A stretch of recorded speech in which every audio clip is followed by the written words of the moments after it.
ሰላም እንደምን አላችሁ? እንዴት ቆያችሁ ወገኖች? በቅርብም በሩቅም ያላችሁ የእግዚአብሔር ወገኖች እንዴት አላችሁ? የእግዚአብሔር ስም የተመሰገነ ይሁን። ዛሬ ደግሞ ጌታ እንዳስተማረኝ ከእግዚአብሔር ቃል ውስጥ አንድ ሐሳብ ይዤ መጥቻለሁ። ይህንን ደግሞ ሼር አደርጋችኋለሁ። ላካፍላችሁ የወደድኩት የያዕቆብ መልእክት ምዕራፍ 3 ከቁጥር 13 እስከ 18 ያለውን ሐሳብ ነው ማካፍላችሁ። እግዚአብሔር ቃል በጌታ ስም አነባለሁ። እንደዚህ ይላል፣ ከእናንተ መካከል ጥበበኛና አስተዋይ የሆነ ሰው ማን ነው? ስራውን ከጥበብ በሆነ በመልካም አኗኗር ያሳይ። ነገር ግን መራራ ቅናትና ራስ ወዳድነት በልባችሁ ቢኖር ኩራት አይሰማችሁ፣ እውነትንም አትካዱ። እንዲህ ያለችዋ ጥበብ ከላይ አይደለችም፣ ነገር ግን ከምድር ከስጋ ከአጋንንት ናት። ቅናትና ራስ ወዳድነት ባሉበት ስፍራ በዚያ ሁከትና ክፉ ስራ ሁሉ ይገኛሉ። ከሰማይ የሆነችው ጥበብ ግን ከመጀመሪያ ንጽሕት ናት፣ በኋላም ሰላም ወዳድ፣ ታጋሽ፣ እሺ ባይ፣ ምሕረትና መልካም ፍሬ የሞላባት፣ አድሎና ግብዝነት የሌለባት ናት። የጽድቅን ፍሬ ሰላምን ለሚያደርጉ በሰላም ትዘራለች ይላል።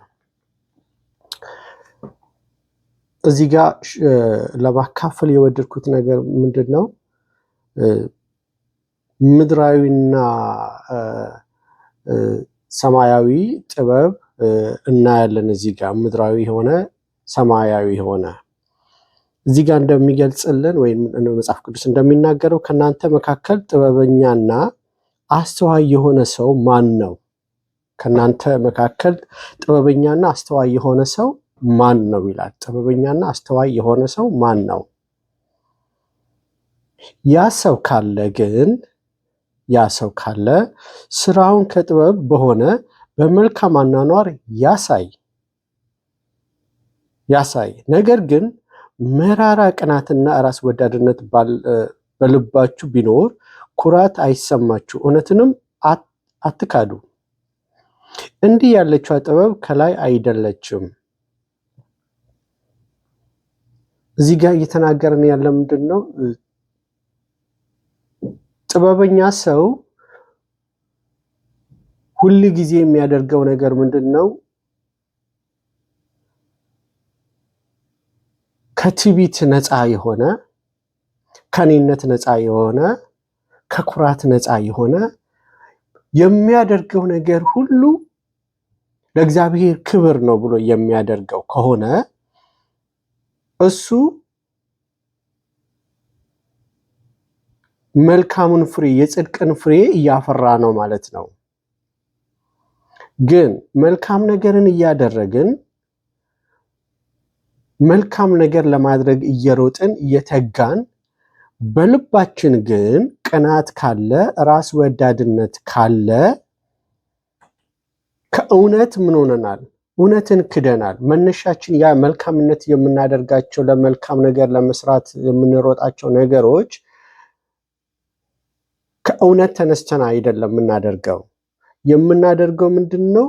ለራሳችን ስም ስንል የምናደርጋቸው ነገሮች ናቸው። ለራሳችን ክብር፣ ለራሳችን ስም ብለን የምናደርጋቸው ነገሮች ናቸው። ስለዚህ ከዛ ተነስተን ስናደርግ ምንድን ነው? እኔ ይህን አድርጌያለሁ፣ እኔ እንደዚህ ነኝ፣ እኔ ይበልጣለሁ፣ እኔ ይሻላለሁ፣ እኔ አውቃለሁ ብለን የምናደርጋቸው ነገሮች ናቸው። ስለዚህ ሌሎቹ ያንን ነገር እንዲያደርጉ አንፈልግም። ሌሎቹ በዛ መንገድ መጥተው ከኛ የተሻሉ ሆነው እንዲገኙ አንፈልግም። ምንድን ነው? እነዛን ሁልጊዜ የምናደርጋለን፣ እንቀናባቸዋለን። ከነዛ ጋር ያለን ነገር ጥሩ አይሆንም። ምክንያቱም እነዛን ሰዎች ሊበልጡን ነው ወይንም ደግሞ ከኔ የተሻሉ ሊሆኑ ነው ብለው በእንደዛ አይነት ስሜት ውስጥ እንገባለን።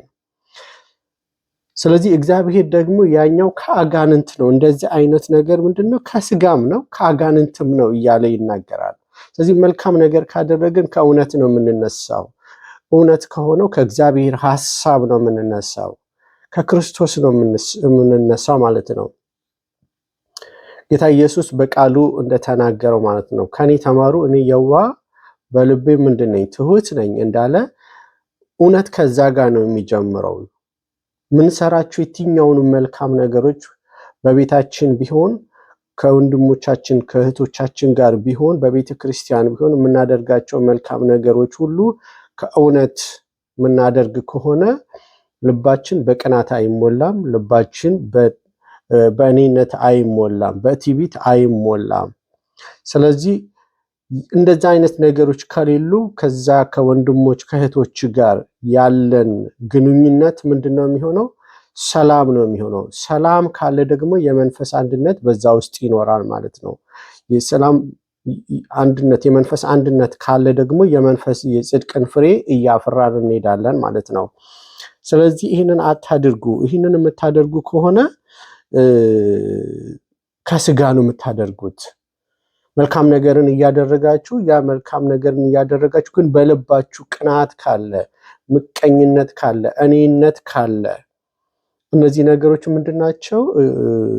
መራራ የሆኑ ስሮች ናቸው፣ ከስጋና ከአጋንንት ናቸው እያለ የእግዚአብሔር ቃል ይናገራል። ቅናትና ራስ ወዳድነት ባለበት ስፍራ በዚያ ሁከትና ክፉ ስራ ሁሉ ይገኛሉ። ምን ባለበት? ቅናት ባለበት፣ ራስ ወዳድነት ባለበት፣ በትዳር ውስጥም ሊሆን ይችላል፣ ከሰዎች ጋር ባለን ነገር ሊሆን ይችላል፣ በቤተ ክርስቲያን ሊሆን ይችላል። በየትኛውም ስፍራ ላይ ቅናት ካለ፣ ራስ ወዳድነት ካለ በዛ ስፍራ ላይ ምን አለ? ክርክርና ጭቅጭቅ እንዳለ እግዚአብሔር ቃል ይናገራል። ከሰማይ የሆነችው ግን ከሰማይ የሆነችው ጥበብ ምንድናት? ከሰማይ የሆነችው ጥበብ ከመጀመሪያ ንጸት ናት ይላል። ከመጀመሪያ ምንድናት? ንጸት ናት። መነሻዋ ምንድነው? ከሰማይ ነው፣ ከእውነት ነው የሚነሳው። ስለዚህ እሷ ምንድናት? ንጸት ናት። ስጋነት የለባትም፣ እኔነት የለባትም፣ ትዕቢት የለባትም፣ ኩራት የለባትም። ስለዚህ ንጸት ናት ይላል። በኋላም ሰላም ወዳድ ናት፣ ለሰላም ትተጋለች፣ ሰላምን ለመያዝ ትተጋለች። ደግሞም ታጋሽ ናት፣ የምትታገስ ናት፣ ትዕግስትን ታደርጋለች። በእያንዳንዱ ፖይንት ላይ ምን ታደርጋለች? ትዕግስትን ታደርጋለች። ደግሞ ምንድናት? እሺ ባይ ናት ይላል። እሺ ባይ ናት፣ ትዕቢተኛ አይደለችም። ምን አገባችሁ አትልም፣ አይመለከታችሁም አትልም። እሺ ባይ ናት። ምሕረት የምታደርግ ናት። ከላይ የሆነችው ጥበብ እሷ ምንድናት? ምሕረትን የምታደርግ ናት።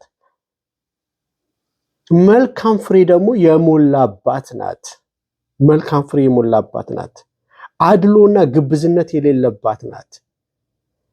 እከሌ ከባሌ እከሌ ከበርበሬ የሚባል ነገር የለም። አድሎ የሌለባት፣ ከዘር ከቋንቋ የተዋጀውን በአንድ አርጋ የምታይ ናት። በምንም አይነት ሁኔታ ውስጥ ሁሉን አንድ አርጋ የምታይ ጥበብ ናት፣ ከላይ የሆነችው ጥበብ። ስለዚህ የጽድቅም ፍሬ ሰላምን ለሚያደርጉ በሰላም ትዘራለች። ሰላምን ለሚያደርጉ በሰላም ትዘራለች። እዚህ ኤፌሶን ምዕራፍ 4:3 ላይ ምን ይላል? በሰላም ማሰሪያ የመንፈስን አንድነት ለመጠበቅ ትጉ ይላል። በሰላም ማሰሪያ የመንፈስን አንድነት ለመጠበቅ ትጉ ይላል። ስለዚህ እነዚህ የጽድቅ ፍሬ የሚዘሩት በምንድን ነው? በሰላም ነው። በሰላም በአንድነት ውስጥ። ስለዚህ ሰላም በሌለበት የመንፈስ አንድነት አይፈጠርም። ስለዚህ የመንፈስ አንድነት እንዲኖር የጽድቅን ፍሬ ለማፍራት ምን ያስፈልገናል? ሰላም ያስፈልገናል። ሰላም በትዳራችን ውስጥ ሰላም ያስፈልገናል። በቤተሰብ በዘመድ መሃል ሰላም ያስፈልጋል። በቤተ ክርስቲያን ሰላም ያስፈልጋል። ስለዚህ ሰላም የግድ ይላል። ያንን ሰላም ደግሞ ለማምጣት ምንድናት? የላይኛው ጥበብን መቀበል ነው። መነሻችን እውነት መሆን አለበት። ኑሯችን እውነት መሆን አለበት። የምንኖረው እውነት መሆን አለበት። የላይኛውን እውነት መኖር መቻል አለብን። የላይኛውን ህይወት መኖር ስንጀምር የላይኛዋን ጥበብ በላይኛዋ ጥበብ እንኖራለን ማለት ነው። የላይኛዋ ጥበብ የላይኛዋ ሐሳብ ናት። የላይኛዋ ሐሳብ ደግሞ እውነት ነው። እዚህ ያ እውነት ምንድን ነው? ንጸት ነው ይላል። ንጸት ነው። ሰላም ወዳድ ነው።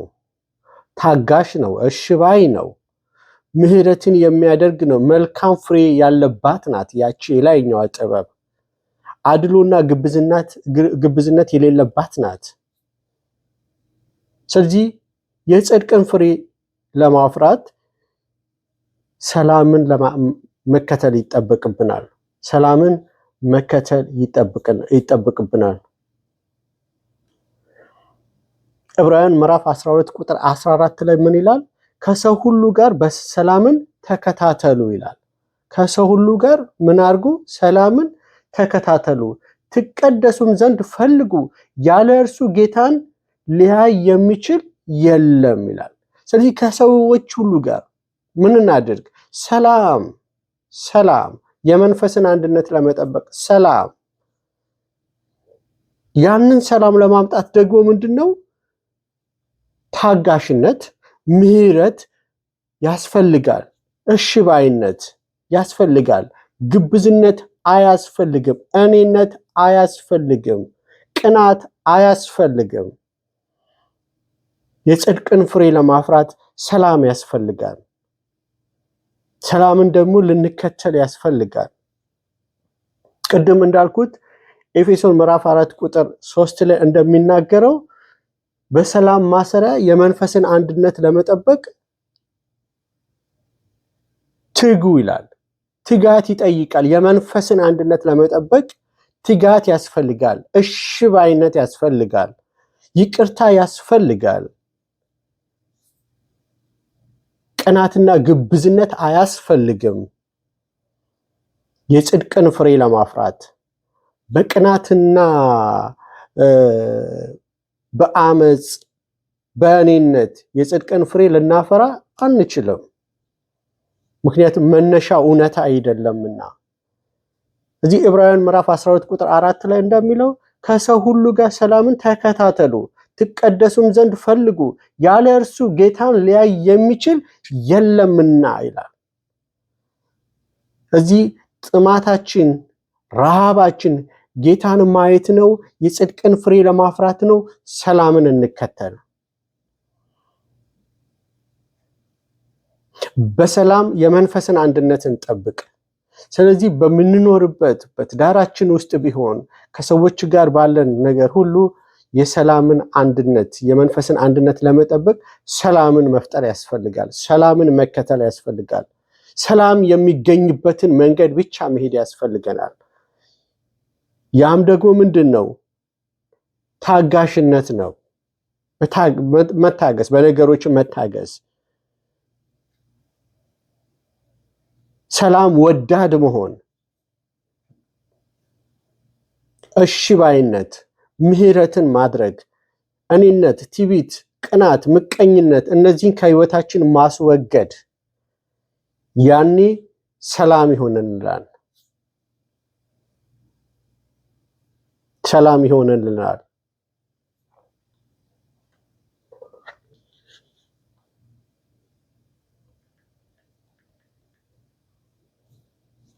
ጌታ ኢየሱስ በማቴዎስ ወንጌል ምዕራፍ 11 ቁጥር 29 ላይ እንደሚናገረው ቀንበሬን በላያችሁ ተሸከሙ፣ ከኔም ተማሩ፣ እኔ የዋህ በልቤም ትሁት ነኝና ለነፍሳችሁም እረፍት ታገኛላችሁ። ስለዚህ ከሰዎች ጋር ሰላምን ለነፍሳችን ምን ይሆናል? እረፍት ይሆናል። እዚህ ቀንበር የሆኑ ነገር ከሰዎች ጋር ያሉ ነገሮችን ምን እናድርግ? በይቅርታ ስናልፋቸው፣ እኔነትን ከራሳችን ከህይወታችን ስናስወግድ፣ ምቀኝነትን፣ ክፋትን፣ ተንኮልን፣ ጥላቻን ከህይወታችን ስናስወግድ ምን ይሆንልናል? እረፍት ይሆንልናል። የጽድቅን ፍሬ ማፍራት እንችላለንና የምንኖረው ጌታን ለማየት ከሆነ የምንኖረው ክርስትናችን ፍሬ ለማፍራት ከሆነ የጽድቅን ፍሬ ለማፍራት ከሆነ የምንሮጠው ለስማችን ማስጠሪያ እንዲሆን ወይንም ደግሞ ለመታወቅ ካልሆነ የሰላምን መንገድ እንከተል። የመንፈስን አንድነት ለመጠበቅ እንከተል። ከክርስቶስ ዕለት ዕለት እንማር። ምንድን ነው የምንማረው? የዋህነትን፣ ትህትናን ከሱ ልንማር ይገባል። መንገዱን ልንከተል ይገባልና እግዚአብሔር በዚህ እንዲረዳን። ምክንያቱም ፍሬ ለማፍራት ነው የምንኖረው። የጽድቅን ፍሬ ለማፍራት ረሃባችን የጽድቅን ፍሬ ለማፍራት ነው። ጌታ ኢየሱስ ወደኛ ሲመጣ ፍሬ እንዳያጣብን፣ እንደዛች እንደ በለሲቷ ፍሬ እንዳያጣብን፣ ላያችን ብቻ ያማረ ሆኖ ውስጣችን ግን ፍሬ የሌለው እንዳንሆን፣ ስለዚህ የጽድቅን ፍሬ ለማፍራት ሰላምን እንከተል፣ የመንፈስን አንድነት እንጠብቅ፣ ከሰዎች ሁሉ ጋራ በሰላም መኖር እንድንችል ነው። ያኔ ነው ፍሬ ማፍራት የምንችለው። ራሳችንን ፈትሸን እኔነትን ከህይወታችን ማስወገድ፣ ቅናት ካለብን ቅናትን ማስወገድ፣ ምቀኝነት፣ ክፋት፣ ተንኮል እነዚህ ካሉብን ማስወጣት። የምንኖረው የክርስቶስን ህይወት ከሆነ እኔነት እኔ ውስጥ ምን ያደርጋል? የምኖረው እሱን ለማስደሰት ከሆነ የኔ ስም ምን ያደርጋል? የኔን ስም ለመትከል የምሮጥበት ምክንያት ምንድን ነው? ስለዚህ እግዚአብሔር በዚህ ይርዳን። ራሳችንን እየፈተሽን የጽድቅን ፍሬ ማፍራት እንድንችል የላይኛዋን ጥበብ ይዘን በላይኛዋ ጥበብ መኖር እንድንችል እግዚአብሔር ይርዳን። እግዚአብሔር ይርዳን። እዚህ ከህይወታችን ቅናትን፣ ክፋትን፣ ምቀኝነትን፣ ግብዝነትን፣ ይቅር አለማለትን አስወግደን ከሰዎቹ ጋር ሁሉ ሰላምን ልናደርግ ይገባናል። ከላይ እንዳየነው እግዚአብሔር ቃል እንደሚናገረን እዚህ የኛ የምንኖርበት ህጋችን የእግዚአብሔር ቃል ነው። እግዚአብሔርን በእኔ መንገድ ላስደስተው አልችልም። የኔ መንገድ እግዚአብሔርን አያስደስተውም። የሚያስደስተው እሱ ሁን ያለኝን ስሆን ብቻ ነው እግዚአብሔር ደስ የሚለው። እሱ የሚፈልገውን መሆን ስችል ነው እግዚአብሔር ደስ የሚለው እንጂ እኔ በእኔ መንገድ እግዚአብሔር ላስደስተው አልችልም። በእኔ መንገድ እግዚአብሔርን ላየው አልችልም። እዚህ እግዚአብሔርን ለማየት ዕብራውያን ላይ እንደሚናገረው ከሰው ሁሉ ጋር ሰላምን ተከታተሉ፣ ትቀደሱም ዘንድ ፈልጉ፣ ያለ እርሱ ጌታን ሊያይ የሚችል የለምና እንደሚለው ከሰው ሁሉ ጋር ምን እናድርግ? ሰላምን እናድርግ። ራሳችንን ቅናትን በማስወገድ፣ ክፋትን በማስወገድ፣ እኔነትን በማስወገድ፣ ግብዝነትን በማስወገድ ራሳችንን ለእግዚአብሔር እንቀድስ እላለሁኝ። እግዚአብሔር ባላችሁበት ይባርካችሁ፣ ጸጋውንም ያብዛላችሁ። ጨርሻለሁ እዚህ ላይ።